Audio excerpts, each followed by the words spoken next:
अशोक अपने दोस्तों के साथ बैठकर पार्टी कर रहा था। तभी अशोक की एक दोस्त अशोक से कहती है, अरे अशोक, ये बिना पिज्जा के ना पार्टी अधूरी है। कब आएगा तेरा पिज्जा? यार थोड़ा सब्र रख, बस आता ही होगा पिज्जा। अशोक अपने दोस्तों के साथ बातें कर ही रहा था कि तभी इसके दरवाजे की घंटी बजती है। और जब अशोक दरवाजा खोलता है तो अपने सामने एक पिज्जा गर्ल को देखता है। सर, आपका पिज्जा। क्या हुआ अशोक, तूने दरवाजे पे किसको देख लिया? पिज्जा बॉय आ गया क्या? पिज्जा बॉय नहीं, पिज्जा गर्ल है दरवाजे पर। सर, आप मुझे देखकर इतना हैरान क्यों हैं? क्या लड़की पिज्जा डिलीवरी नहीं कर सकती? खैर, आप मुझे जल्दी से पिज्जा के पैसे दे दीजिए ताकि मैं इस समय पर अपनी दूसरी डिलीवरी भी कर सकूं। अशोक नैना को पिज्जा के पैसे दे देता है और नैना पैसे लेकर वहाँ से चली जाती है। लेकिन अशोक के दिलो दिमाग में नैना का चेहरा बस चुका था। क्या हुआ अशोक, जब से तूने उस डिलीवरी वाले से पिज्जा लिया है तब से तू बहुत ही ज्यादा खोया खोया नजर आ रहा है। पता नहीं यार, पर कुछ तो बात है उस पिज्जा वाली लड़की में। उसका चेहरा मेरे दिलो दिमाग में छा गया। दिल कर रहा है कि उससे एक बार और मिलूं और बातें करूं। पता नहीं क्या नाम है उसका, मैं उसके बारे में कुछ नहीं जानता। अगर भगवान ने चाहा तो तेरी मुलाकात उस पिज्जा डिलीवरी वाली लड़की से एक बार फिर हो जाएगी। खैर, अब पार्टी एंजॉय करनी चाहिए क्योंकि हमारा पिज्जा आ चुका है। इस तरह से अशोक अपने सभी दोस्तों के साथ बैठकर पार्टी करता है। अब कुछ दिन यूं ही बीत जाते हैं और एक दिन जब अशोक अपनी माँ के साथ मार्केट जाता है, जहाँ उसकी नजर नैना पर पड़ती है जो पिज्जा डिलीवरी गर्ल थी। वो भी एक औरत के साथ मार्केट में सब्जियाँ ले रही थी। ये तो वही लड़की है जिसने उस दिन पिज्जा डिलीवर किया था, पर इसके साथ वो औरत कौन है? शायद ये औरत इसकी माँ है। मुझे इसका पीछा करना चाहिए। किसका पीछा करना चाहिए अशोक बेटा? वो माँ वो माँ क्या? अगर तुझे कोई लड़की पसंद आ गई है और मार्केट में है तो तू जा सकता है उस लड़की से बात करने के लिए। मैं तुझे नहीं रोकूंगी। माँ, उस लड़की को देख रही हो जो उस औरत के साथ सब्जी ले रही है? वही लड़की है जो उस दिन पिज्जा डिलीवरी करने आई थी। पता नहीं क्या है इस लड़की में, पहली नजर में मुझे इससे प्यार हो गया। पर मुझे समझ नहीं आ रहा कि मैं इससे बात कैसे शुरू करूं। कहीं ऐसा ना हो कि मैं उससे बात करने जाऊं और उसकी माँ मुझे पकड़कर पीटने लगे। तू डर मत बेटा, मैं चलती हूँ तेरे साथ। इतना बोलकर अशोक की माँ अशोक को अपने साथ नैना के पास ले जाती है, जहाँ वो नैना की सास से कहती है, माफ करना बहन, पर मेरे बेटे को तुम्हारी बेटी से कुछ बात करनी है। लेकिन आपके बेटे को मेरी बहू से क्या बात करनी है? बहू? हाँ, नैना मेरी बेटी नहीं बल्कि बहू है। हम यहीं पास में रहते हैं, घर चल के बात करते हैं। मार्केट में बात करना बिल्कुल भी सही नहीं है। ये सुनकर अशोक और उसकी माँ बहुत हैरान होते हैं। जिसके बाद अशोक अपनी माँ के साथ नैना के घर जाता है, जहाँ नैना की सास उन्हें सारी बात बताती है। नैना मेरी बहू है और हम इस छोटे से घर में पिछले 5 साल से रह रहे हैं और नैना पिज्जा डिलीवरी करके ही इस घर को चला रही है। नैना की शादी को 2 साल भी नहीं हुए थे कि मेरे बेटे ने उस पर बहुत ज्यादा अत्याचार करना शुरू कर दिया और मेरी बहू ने मेरे ही कहने पर मेरे बेटे को छोड़ दिया था। बस इसके बाद से मैं और मेरी बहू इस घर में रह रहे हैं। मेरे बेटे ने तो दूसरी शादी भी कर ली और घर जमाई बन के रह रहा है अपनी दूसरी बीवी के साथ। और यहाँ मेरी बहू मेरा इलाज करवाने के लिए दिन रात मेहनत करती रहती है। नैना की कहानी सुनकर अशोक और उसकी माँ को बहुत दुख होता है। जिसके बाद अशोक वहाँ से चला जाता है और अगले दिन जब नैना पिज्जा लेकर डिलीवरी के लिए जा रही होती है तो वो देखती है कि दुकान के बाहर अशोक अपनी बाइक लेकर खड़ा होता है। तुम यहाँ? हाँ, तुमसे मिलने आया हूँ। क्या आज तुम अपना दिन मेरे साथ बिता सकती हो? देखो, मैं एक पिज्जा डिलीवरी बहू हूँ, मुझे पिज्जा डिलीवर करना है। मैं तुम्हारे साथ नहीं घूम सकती। अगर मैंने एक दिन की छुट्टी की तो मेरे एक दिन की तनख्वाह कट जाएगी। और वैसे भी तुम तो जानते हो ना कि मैं शादीशुदा हूँ। हाँ, मैं सब जानता हूँ, पर फिर भी मैं तुम्हें बहुत चाहता हूँ। और रही तुम्हारी पिज्जा डिलीवरी की बात, तो तुम्हारी एक भी डिलीवरी लेट नहीं होगी, सारी डिलीवरी टाइम पर होगी। इसलिए तुम अपना सारा पिज्जा लेकर मेरी बाइक पर बैठ जाओ। आज हम दोनों मिलकर पिज्जा डिलीवर करेंगे। अशोक के बार बार कहने पर नैना उसके साथ उसकी बाइक पर बैठ जाती है और पिज्जा डिलीवरी करने लगती है। मैडम, ये आपका पिज्जा। इतना बोलकर नैना उस लड़की को उसका पिज्जा दे देती है, पर वो लड़की जानबूझकर पैसे नीचे गिरा देती है। ये देखकर नैना को बहुत गुस्सा आता है और नैना उस लड़की से कहती है, मैडम लगता है आपके हाथ टूट गए, तभी तो आपके हाथों से पैसे नीचे गिर गए। जिस तरह से आपके हाथ टूटे हैं उसी तरह से मेरी कमर टूटी है, झुक नहीं सकती। इसीलिए चुपचाप से जैसे नीचे पैसे गिराए वैसे ही उठाकर मेरे हाथ में पैसे दे दो, वरना सच में तुम्हारे दोनों हाथ तोड़ दूंगी। नैना की ये बातें सुनकर वो लड़की डर जाती है और पैसे उठाकर उसके हाथों में थमा देती है। ये सब देखकर अशोक हंसने लगता है और नैना से कहता है, मुझे पता नहीं था कि तुम इतनी खतरनाक भी हो, टेढ़े लोगों को सीधा करना जानती हो। अशोक, जिंदगी ने बहुत कुछ सिखा दिया है, इसीलिए अब मुझे ऐसे लोगों से डर नहीं लगता। खैर अब बातें बंद करो और दूसरी डिलीवरी के लिए बाइक चलाओ। इस तरह से पूरे दिन नैना और अशोक पिज्जा डिलीवरी करते रहते हैं। रात को अशोक नैना के घर जाता है।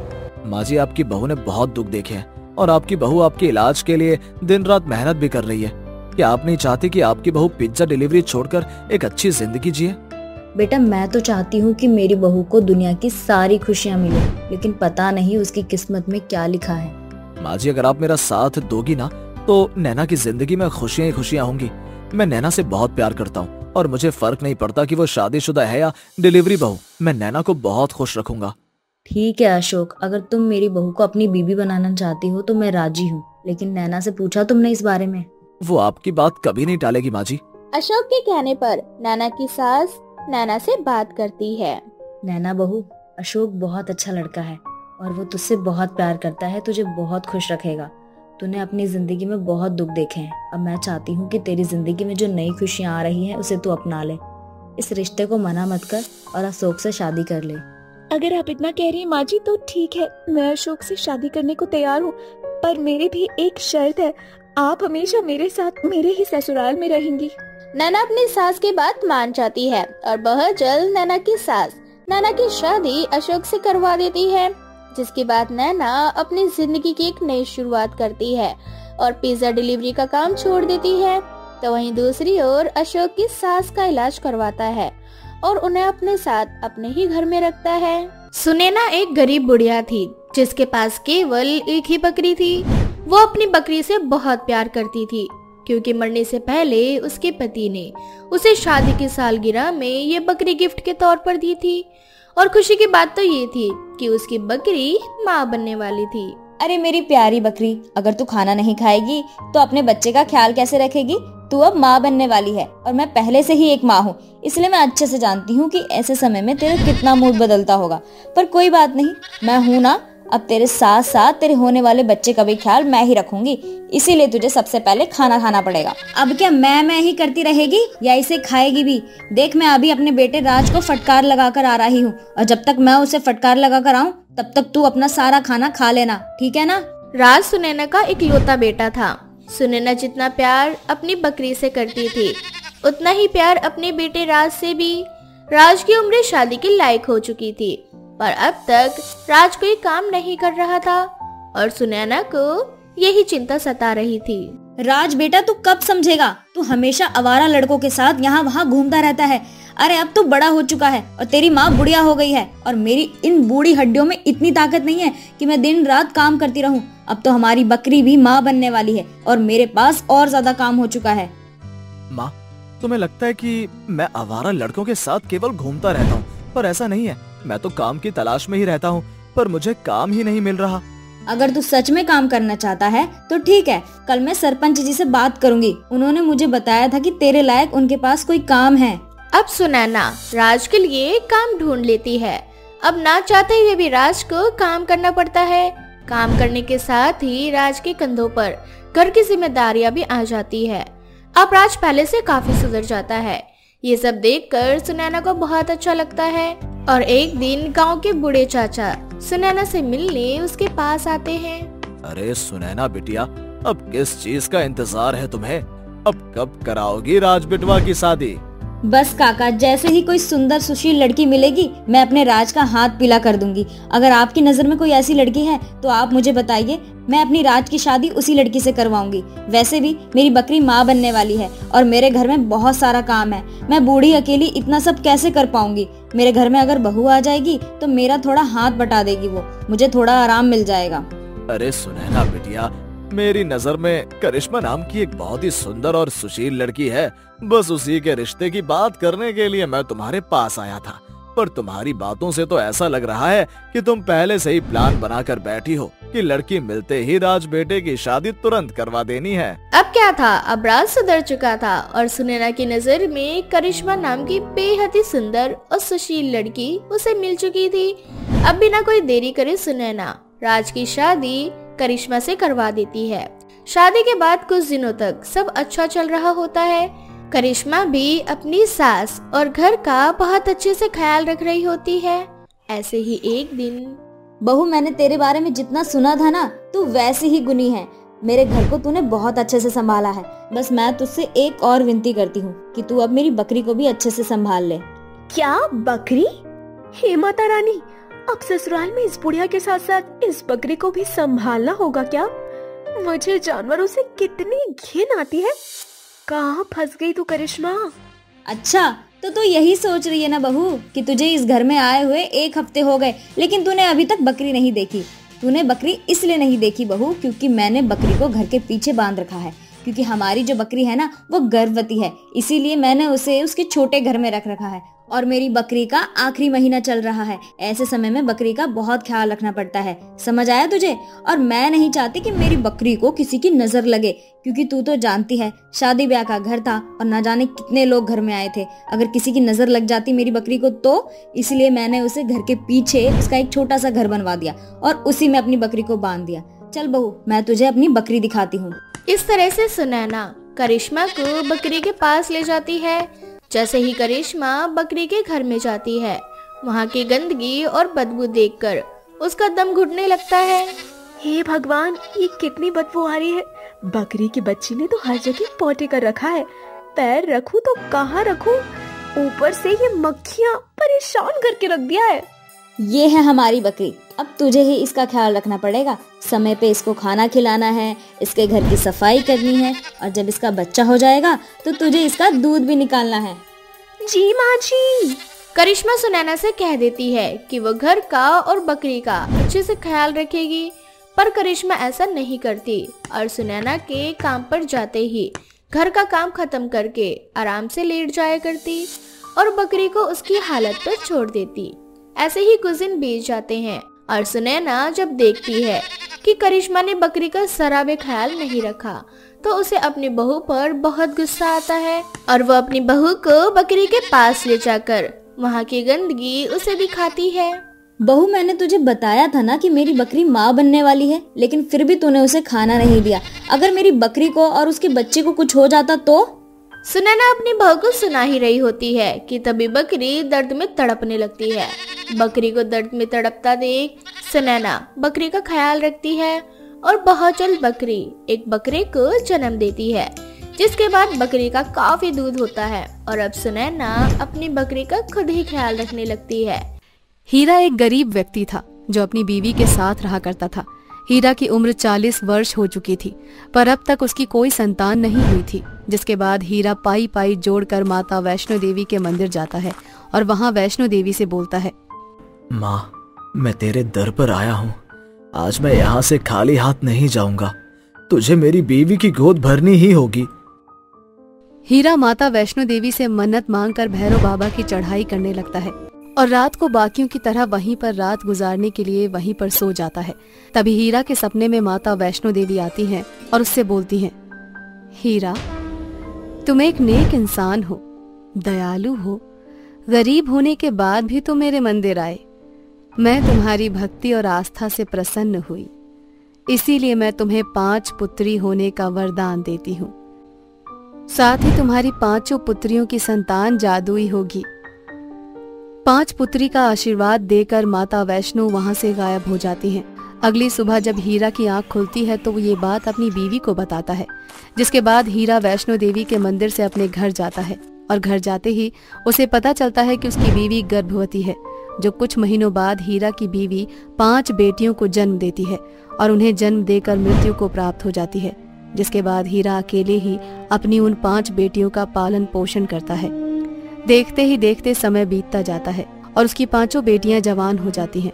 ऐसे ही एक दिन उसकी सबसे बड़ी बेटी रूपा खाना लेकर हीरा के पास आती है और हीरा का उतरा हुआ मुंह देखकर उसे बोलती है, बाबा, क्या हुआ? मैं कब से देख रही हूँ, कुछ दिनों से आप काम पर से घर आते हैं तो बड़े ही दुखी नजर आते हैं। दुखी तो होगा ही ना बेटा, अब मेरी उम्र हो चुकी है और तुम 5 बहनें भी जवान हो चुकी हो। ऊपर से मैं इतना गरीब हूँ कि मैं तुम 5 की शादी भी नहीं करवा सकता। समझ नहीं आ रहा मैं तुम 5 की शादी कैसे करवाऊं। तुम 5 के लिए एक साथ 5 लड़के, वो भी संस्कारी, मुझे कहाँ से मिलेंगे। हीरा अपनी 5 बेटियों से उनके विवाह की बात कर ही रहा होता है कि तभी 5 लड़के उनके दरवाजे पर दस्तक देते हैं। और जब हीरा घर का दरवाजा खोलता है तो वो अपने दरवाजों पर पहुंचे लड़कों को देखकर उनसे बोलता है, अरे बच्चों, तुम सब कौन हो? आज से पहले तो मैंने तुम्हें इस गांव में कभी नहीं देखा। तुम 5 यहाँ के नहीं लगते हो। हाँ बाबा, आपने बिल्कुल सही पहचाना, हम इस गांव के नहीं हैं। हम तो बस किसी काम से गांव से गुजर रहे थे, पर बीच रास्ते में ही हमारी गाड़ी खराब हो गई और मेरे छोटे भाई को धूप से एलर्जी है, जिस वजह से उसकी तबीयत खराब हो गई। ना चाहते हुए भी अब हमारे पास कोई चारा नहीं था। हमें पास में आपकी झोपड़ी नजर आई तो हम आपसे मदद मांगने के लिए यहाँ पर आ गए। बाबा, हम लक्ष्मी चौधरी के 5 पुत्र हैं जिन्हें हर गांव का बच्चा बच्चा जानता है, इसलिए आप हमारी मदद कर दीजिए। यदि आप हमारी मदद करेंगे तो हम भी कल को आपकी मदद करने से पीछे नहीं हटेंगे। बच्चों, अगर तुम अपनी पहचान नहीं भी करवाते तो भी मैं तुम 5 की मदद करता। मेरा तो काम ही है अपने जैसे असहाय लोगों की मदद करना। चलो अब जल्दी से तुम अपने छोटे भाई को झोपड़ी के अंदर ले जाओ। बाहर धूप सच में बहुत तेज है, मैं उसका अभी इलाज कर दूंगा। हीरा के बोलने पर वो 5 भाई झोपड़ी के अंदर आते हैं, जहां हीरा सबसे छोटे लड़के तरुण का इलाज करता है। तरुण की हालत अब पहले से काफी बेहतर थी, परंतु वो अब तक पूरी तरह से ठीक नहीं था। उसको ठीक होने में लगभग 10 दिन लग चुके थे, पर इन्हीं 10 दिनों में हीरा की 5 बेटियां उन 5 लड़कों का बहुत अच्छे से ख्याल रखती हैं, जिस वजह से वो 5 लड़के हीरा की 5 बेटियों से प्यार करने लगते हैं और जाते हुए हीरा से बोलते हैं, बाबा, हम 5 भाई यहाँ अकेले आए थे, पर हम 5 यहाँ से अकेले नहीं जाएंगे, क्योंकि हम 5 भाई को आपकी 5 बेटियां बहुत पसंद हैं। अगर आप अपनी 5 बेटियों का हाथ हमारे हाथ में दे दें तो हमें बहुत खुशी होगी। अरे बच्चों, तुमने तो मेरी सारी चिंता ही खत्म कर दी। अब तो मैं अपनी इन 5 बेटी की शादी तुम 5 भाइयों के साथ करवाकर आराम से मर सकूंगा। जिसके बाद हीरा अपनी 5 बेटी की शादी उन 5 भाइयों से करवा देता है। अब हीरा की 5 बेटियां अपने पति के साथ ससुराल चली जाती हैं। बेटियों के जाने के कुछ ही दिनों बाद हीरा की भी मृत्यु हो जाती है, तो वहीं ससुराल जाने के बाद 5 बहनें अपने ससुराल का ख्याल काफी अच्छे से रख रही होती हैं। ऐसे ही अब उनकी शादी को 3 साल हो जाते हैं, पर उन 5 बहनों में से किसी को भी औलाद नहीं होती, जिस वजह से लक्ष्मी का सब्र का बांध टूट जाता है और वो एक दिन अपनी 5 बहुओं को बुलाकर उनसे कहती है, मेरे 5 बेटों ने तुम 5 गरीब बहनों को उस झोपड़ी से निकालकर इस महल की रानी बनाया।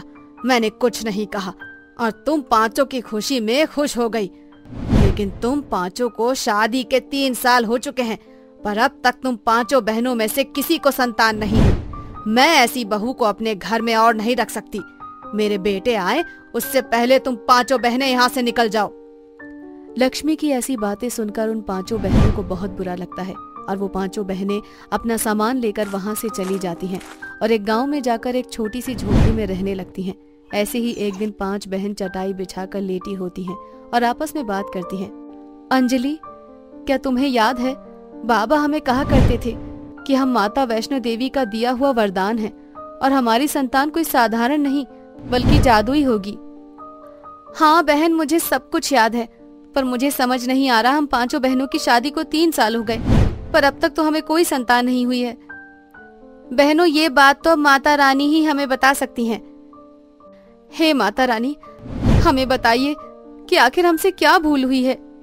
5 बहन आपस में बात करके सो जाती हैं। तभी माता वैष्णो उन 5 बहनों के सपने में आती हैं और उन 5 बहनों से बोलती हैं, तुम 5 बहन से कोई गलती नहीं हुई है, परंतु मैंने जो वरदान दिया था वो तभी सफल होगा जब तुम 5 एक झोपड़ी में आकर अकेली रहती। अब तुम 5 एक झोपड़ी में अकेली रह रही हो, दुख तकलीफ सह रही हो। अब मेरा वरदान सफल होगा और तुम पांचों बहन गर्भवती बनोगी और तुमसे उत्पन्न होने वाली तुम्हारी संतान भी जादुई होगी। पहली बहन की संतान हीरा देगी, दूसरी बहन की संतान सोना, तीसरी बहन की संतान चांदी और चौथी बहन की संतान खाने पीने की व्यवस्था और पांचवी बहन की संतान उसकी हर मनोकामना पूरी करेगी। तथास्तु।